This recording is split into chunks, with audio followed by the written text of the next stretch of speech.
Donc, on est au cours numéro 1, Démons, délivrance et doctrine. Et le cours numéro 1 est intitulé « Un chrétien peut-il avoir un démon ?» Donc, on commence direct où les gens sont pas trop à l'aise de parler, où certains spéculent, ou d'autres parlent, mais ils n'ont pas d'expérience du tout, où les gens donnent des théories, où les gens sont juste pas à l'aise.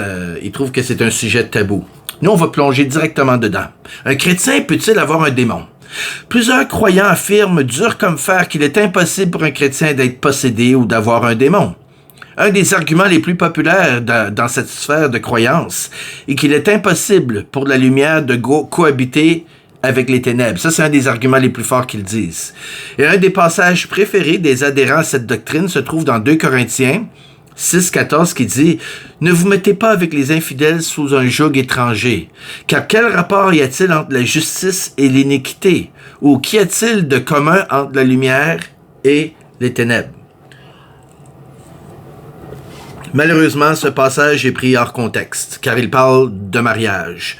L'apôtre Paul discute sur les buts qu'auront un homme et une femme qui n'ont pas la même nature spirituelle. La question de l'apôtre Paul est: quel partenariat un chrétien et un non-chrétien peuvent-ils avoir s'ils n'ont pas les mêmes objectifs spirituels? Comment faire équipe ensemble pour porter le même joug ou fardeau si nous n'avons pas le même attelage? Donc, ce que l'apôtre cherche à dire ici, c'est qu'un couple composé d'une chrétienne et d'un non-chrétien, ou vice-versa, ne peut pas avoir les mêmes aspirations spirituelles. Inévitablement, ce genre de différence va avoir un effet sur leur démarche quotidienne. Maintenant, si nous appliquons ce passage à Dieu et aux esprits démoniaques, manifestement, il est clair que ce passage est pris hors contexte, sous prétexte que les ténèbres et la lumière ne peuvent pas cohabiter dans un lieu, une personne ou dans une dynamique spirituelle quelconque. Parquons-nous ici un instant. Je laisse, là je sais que vous ne voyez pas le cours, mais si vous voyez le cours, vous voulez le cours par écrit, je vous l'enverrai. Là, je vais essayer de vous le montrer, c'est pas évident. Mais dans le cours, vous voyez, il y a des petits logos que j'ai mis. Là, il y a une réflexion qui est écrite plus foncée. Je suis désolé, j'ai pas encore tout ce qu'il faut techniquement pour projeter ça sur l'écran. Je vais voir avec mes enfants qui sont beaucoup plus connaissants que moi. Je suis plus la vieille école là-dessus. En ce qui concerne l'argument en tant que tel, celui-ci ne prouve aucun fondement dans la parole de Dieu. Il ne trouve pas de fondement dans la parole de Dieu, que les ténèbres peuvent pas cohabiter avec la lumière. C'est pas ce qui est écrit. Bien au contraire, la Bible nous enseigne qu'il est bel et bien possible que les deux entités se croisent et se côtoient. Considérons les passages suivants. Job 1, 6 à 7. Or, les fils de Dieu vinrent un jour se présenter devant l'Éternel. Écoutez bien. Et Satan vint aussi au milieu d'eux.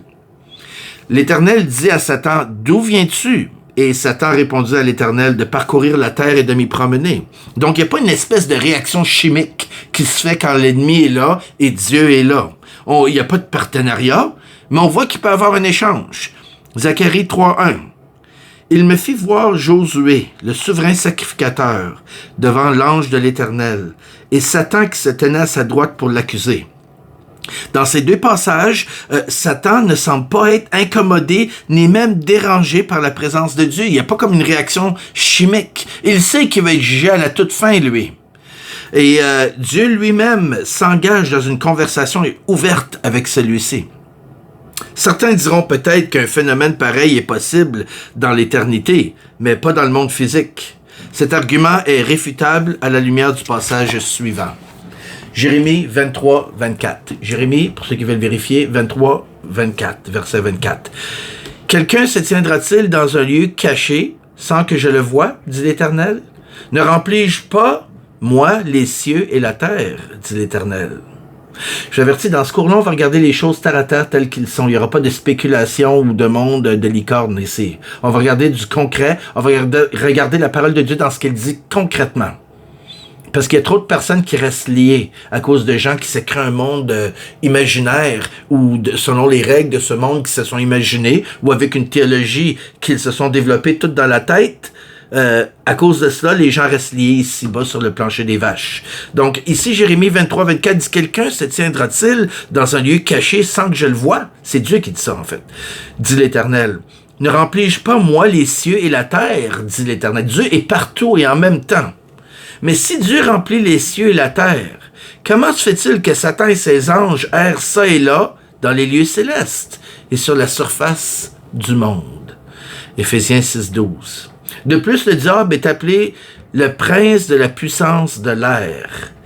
Si nous sommes de bonne foi, nous devons reconnaître qu'il est possible qu'il y ait interaction entre l'Esprit de Dieu et le royaume des ténèbres.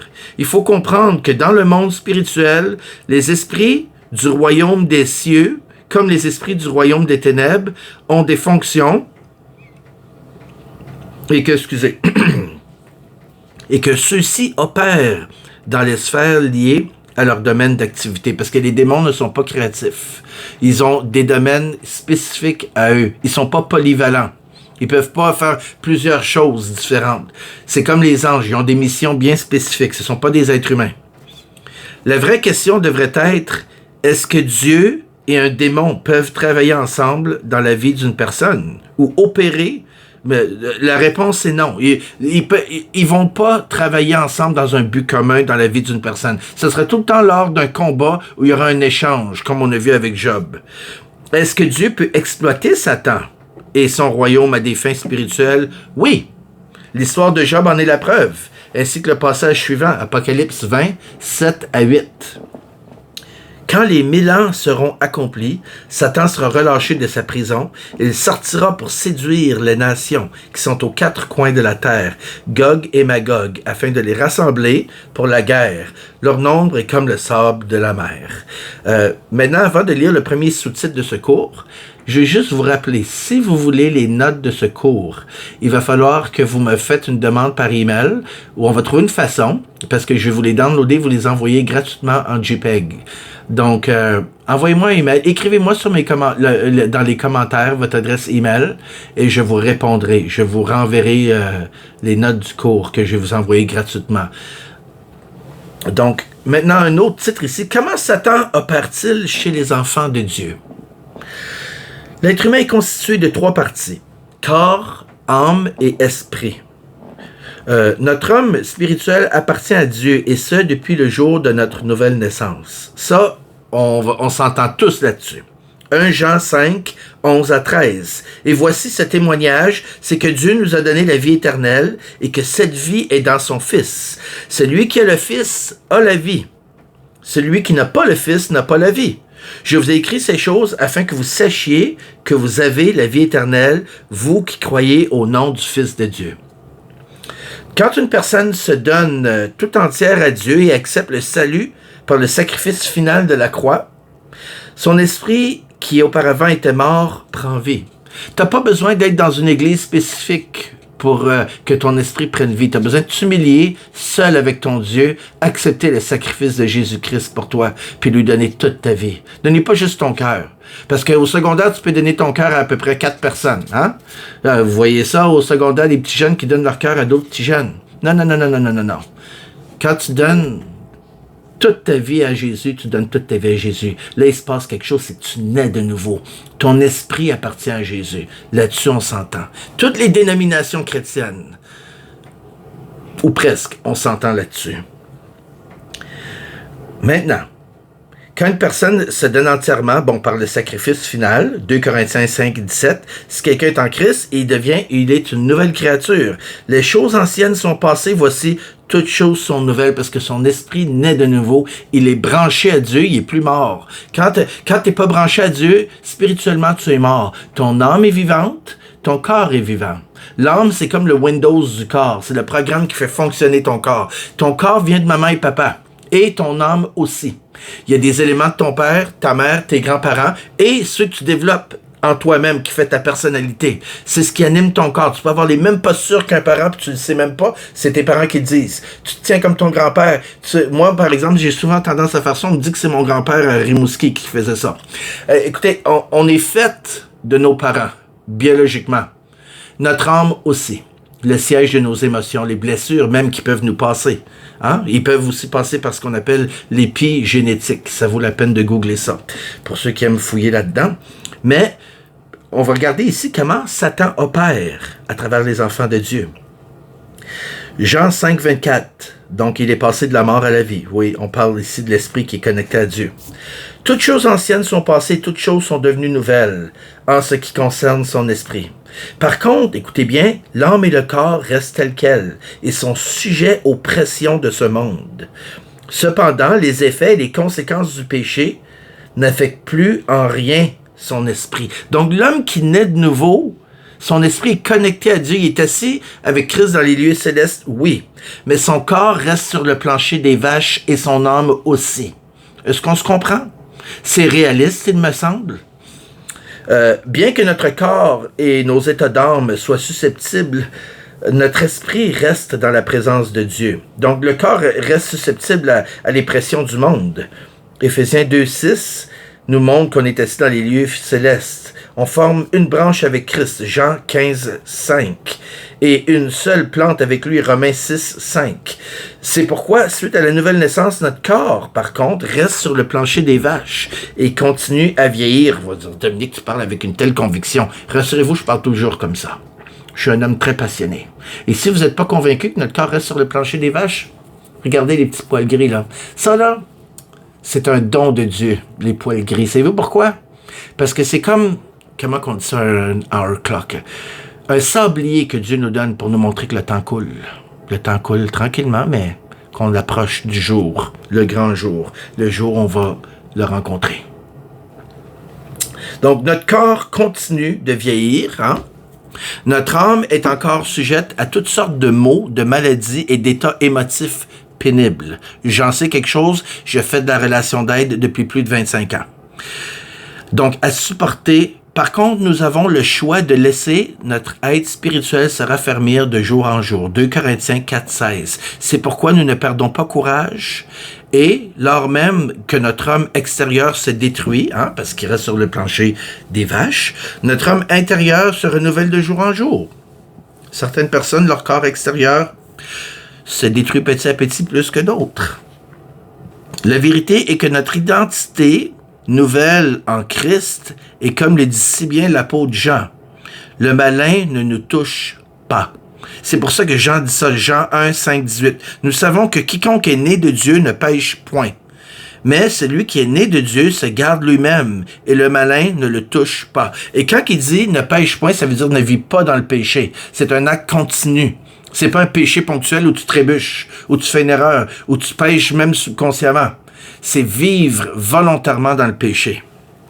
Et le malin ne le touche pas. Et quand on parle de pas le toucher, on parle de son esprit, la partie de lui qui va vivre éternellement, ou qui va continuer après ça en attendant sa résurrection à l'enlèvement. Le terme et le temps des verbes utilisés par l'apôtre Jean dans ce passage dénotent que le chrétien ne marche plus ou ne vit plus volontairement dans le péché. Nous avons la responsabilité de nous garder nous-mêmes, si nous ne voulons pas que le malin ne nous touche. Car si une personne joue avec le péché de façon consciente et délibérée, celle-ci s'exposera alors aux assauts, écoutez bien, de l'ennemi de son âme. Romains 6, 5 à 7. En effet, si nous sommes devenus une même plante avec lui par la conformité à sa mort, nous le serons aussi par la conformité à sa résurrection, sachant que notre vieil homme a été crucifié avec lui, afin que le corps du péché fût détruit, pour que nous ne soyons plus esclaves du péché, car celui qui est mort est libre du péché. Écoutez bien, la chair et l'âme seront toutes deux restaurées au jour de la résurrection. Mais tant que cette restauration n'aura pas lieu, le chrétien sera sujet à de l'oppression au niveau de son âme, surtout s'il ne veille pas sur lui-même. Et s'il veille sur lui-même, il va être sujet à de l'opposition. Mais s'il ne veille pas sur lui-même, ça va virer, et ça va virer en oppression. Les forces spirituelles des ténèbres peuvent donc opérer au niveau de l'âme ainsi que du corps du chrétien, étant capables de lui transmettre, écoutez bien, des pensées, des idées, des impulsions, des émotions et bien entendu des tentations. Je relis, je répète. La façon que Satan opère auprès du chrétien, utilisant son âme, donc le siège de ses émotions, c'est la même façon aussi que Dieu nous parle. Lui passe par notre esprit, par contre, mais ça se ressemble énormément.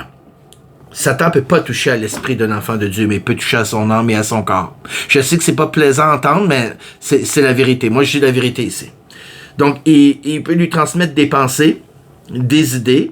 Les pensées, ça vient comme un flash. Tu penses que ça vient de toi, souvent ça vient de lui. Donc, des pensées, des idées, des impulsions, des émotions et bien entendu, des tentations.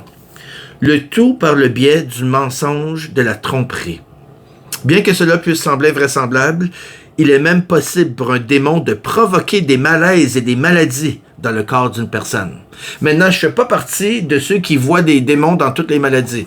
C'est pas ma croyance. La Bible dit que Jésus chassait des démons et qu'il guérissait des maladies. On peut pas dire que toutes les maladies viennent systématiquement du diable. Il en est la cause originaire, mais c'est pas lui qui cause toutes les maladies de tout le monde. Pour ceux qui croient à ça, écoutez, vous avez le droit de le croire, mais moi dans l'optique de ce cours, je ne crois pas à ça. Certaines maladies sont héréditaires, sont biologiques dans le sens qu'ils sont dans votre ADN, dans notre ADN ou dans nos habitudes de vie. Certains diront, mais comment un démon peut-il opérer dans l'âme d'un croyant alors que l'esprit de celui-ci est en Christ? Une bonne manière d'illustrer cette réalité est avec l'exemple d'une maison. C'est une image très importante ici. Moi, c'est comme ça que j'ai compris.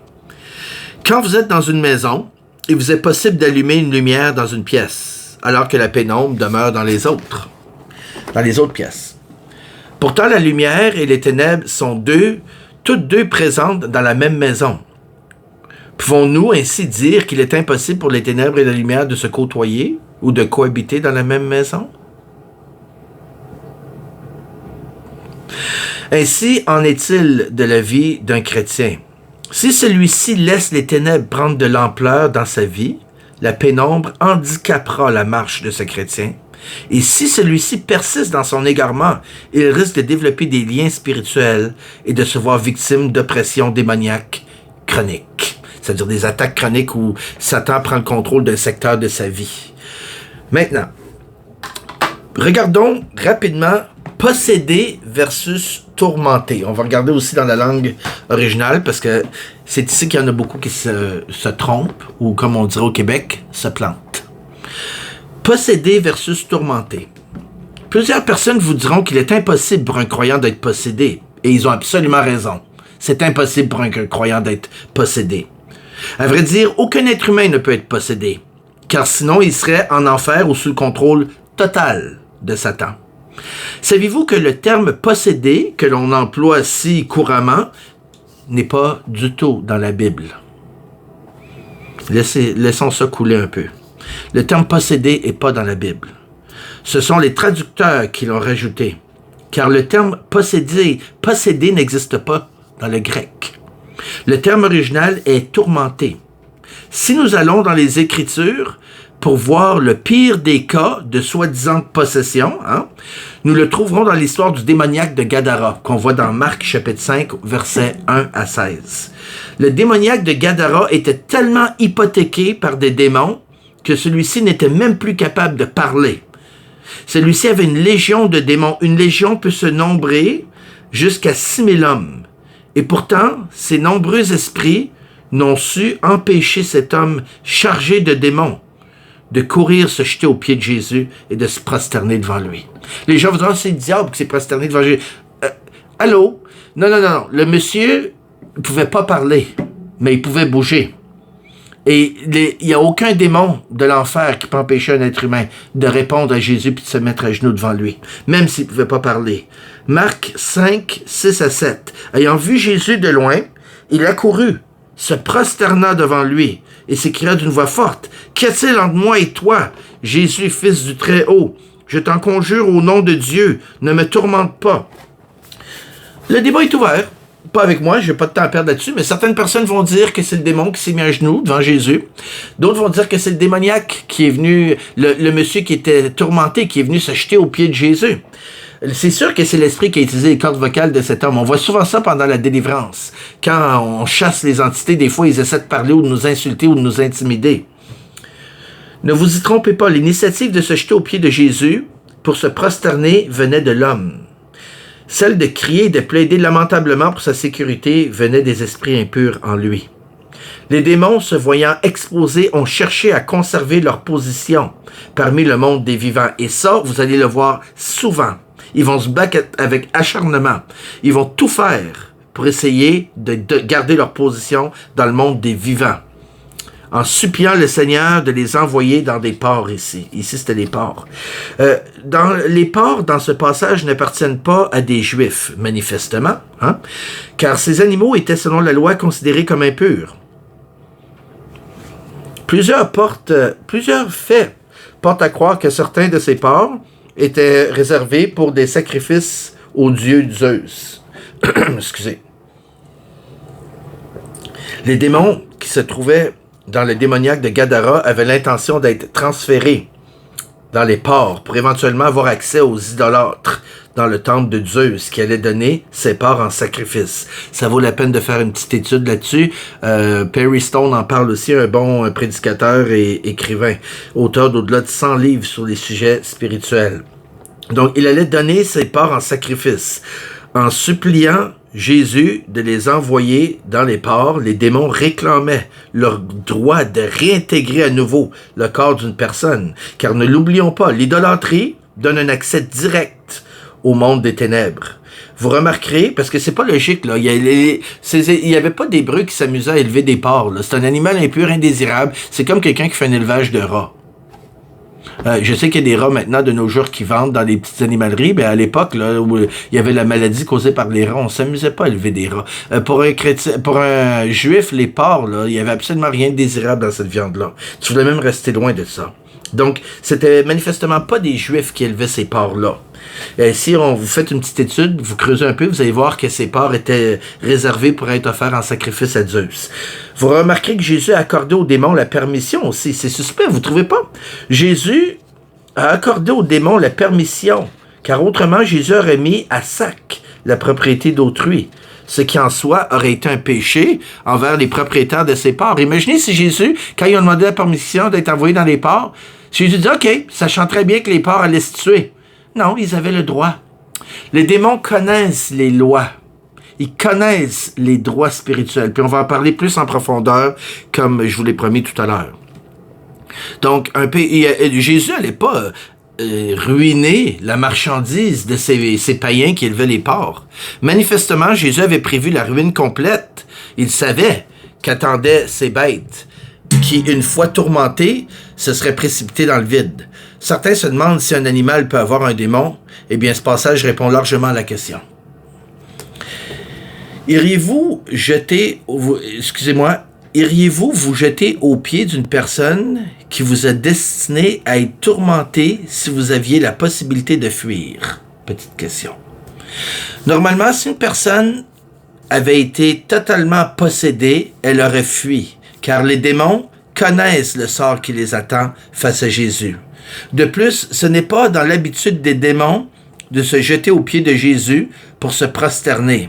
Par contre, c'est dans leurs habitudes de se plaindre lamentablement ou même de crier lorsqu'ils sont exposés. Pour avoir vu et opéré de maintes délivrances, je peux vous le garantir. Donc, dans le récit du démoniaque de Gadara, le terme « possédé » qui a été rajouté se trouve au verset 2. Donc, dans la langue grecque, il n'est pas du tout présent. Le grec dit tout simplement « Aussitôt qu'il, Jésus, fut hors de la barque, il vint au-devant de lui un homme sortant des sépulcres avec un esprit impur. » La translittération, pour ceux qui veulent aller voir sur Blue Letter Bible, ou si vous avez des livres comme ici qui montrent les deux, les textes, vous pouvez aussi creuser dans les divers outils et livres qui expliquent la langue comme Vines. Donc, la translittération, mot pour mot, dirait quelque chose de semblable à ceci. « Et fut hors, quand-il de la barque, aussitôt il vint de lui, sortant des sépulcres, un homme avec un pur esprit. » Ça, c'est traduit du grec directement. Mot à mot, là. Comme vous pouvez le constater, le mot « posséder » qui nous fait frémir à la lecture du texte n'est rien d'autre qu'un ajout de la part du traducteur. C'est pas écrit qu'il était possédé ici. Ça dit qu'il y avait un esprit impur. Ça dit avec un pur esprit. Fait que c'est pas écrit qu'il était possédé. Le traducteur a écrit ça parce pour que les gens comprennent qu'il était sous l'emprise de l'ennemi, mais il était pas possédé. Il était oppressé. C'est la différence. Comme vous pouvez le constater, le mot posséder n'est pas là. Les adhérents à la pensée populaire stipulant qu'un démon ne peut posséder un chrétien ne savent souvent pas que la Bible ne rapporte à aucun endroit des cas de possession.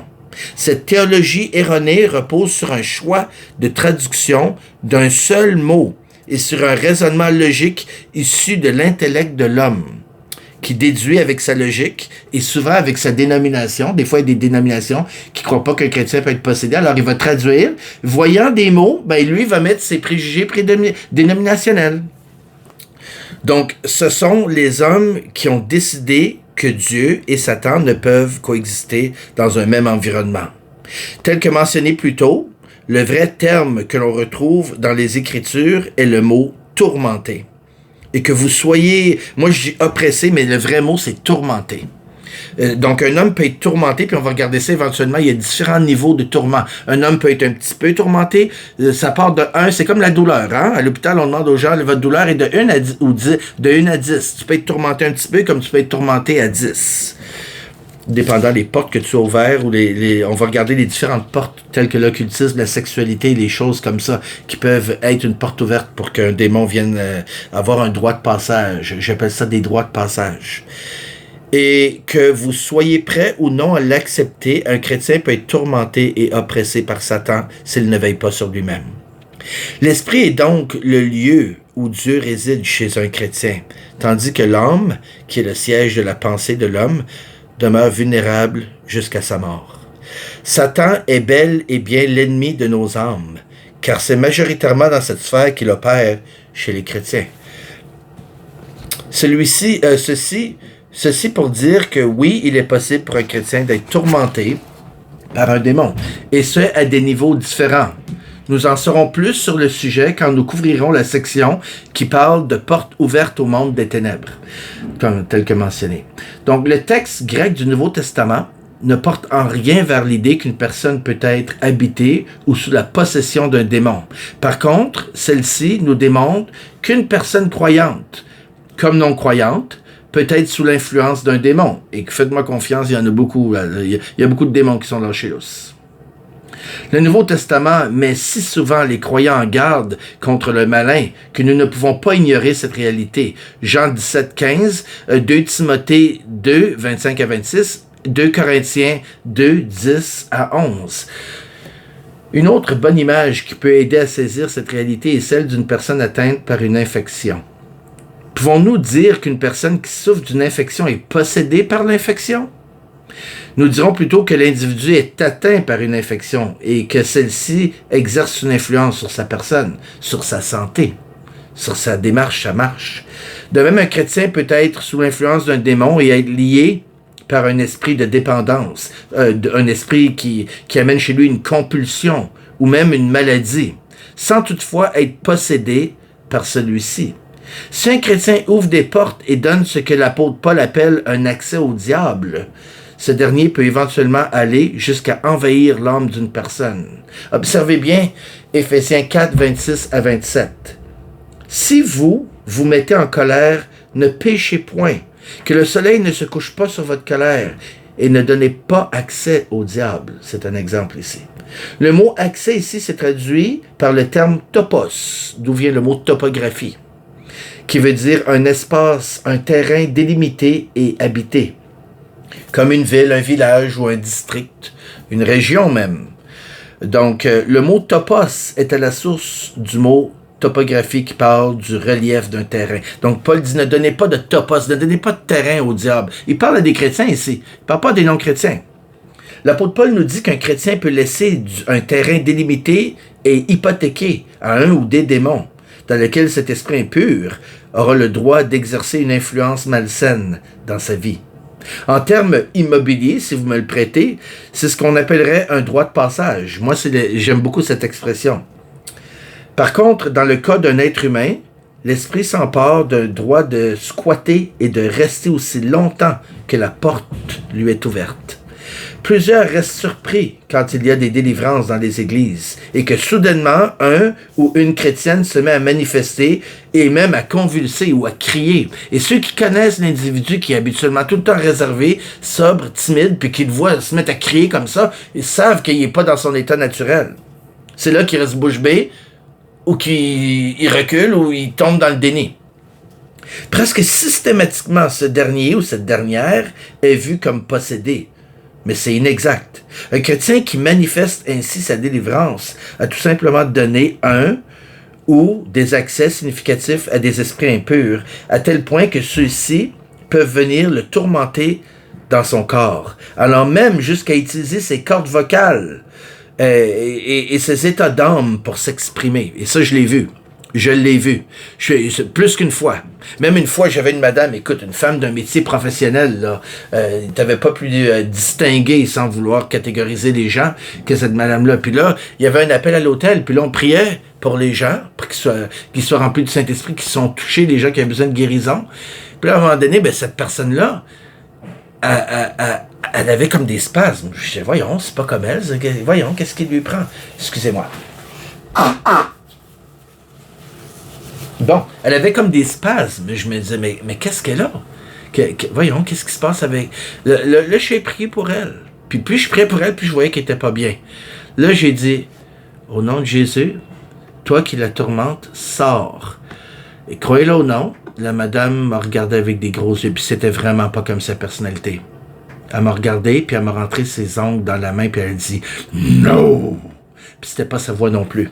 Je sais reconnaître une voix rauque d'une voix de femme. Oui, il y a des femmes qui ont des voix rauques, mais on veut pas rentrer là-dedans. J'ai pas envie de me faire plus d'ennemis, hein. Mais, donc, on a dû prendre cette dame à part. À force de discuter avec la personne, prier pour elle, on a découvert qu'elle avait vécu de l'abus dans son enfance. Donc, c'est des portes ouvertes ici. Donc, presque systématiquement, les gens comme ça qui manifestent, ils sont possédés. C'est pas nécessairement possédés. Mais ils peuvent avoir des droits de passage puis aller jusqu'à utiliser les cordes vocales d'une personne pour s'exprimer. On va voir ça plus en détail dans le cours numéro 3, les pratiques qui permettent à des esprits impurs d'être en mesure de s'investir autant chez une personne. Donc, le sujet est si vaste qu'il nous sera impossible d'en couvrir ne serait-ce que la base dans cette seule session. On va bientôt arrêter. Gardons bien en tête, par contre, que Dieu nous appelle à connaître notre identité, à marcher dans l'autorité avec une pleine connaissance de l'amour qu'il a pour nous.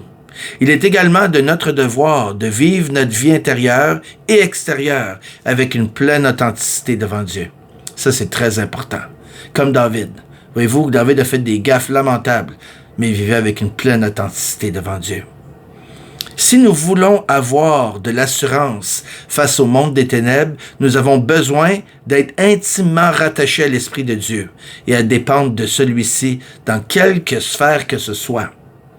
Lors du prochain cours, nous verrons comment les démons gagnent l'accès chez les croyants et pourquoi il est dangereux de chasser un démon d'un inconverti. Jusqu'à la prochaine rencontre, que Dieu vous bénisse.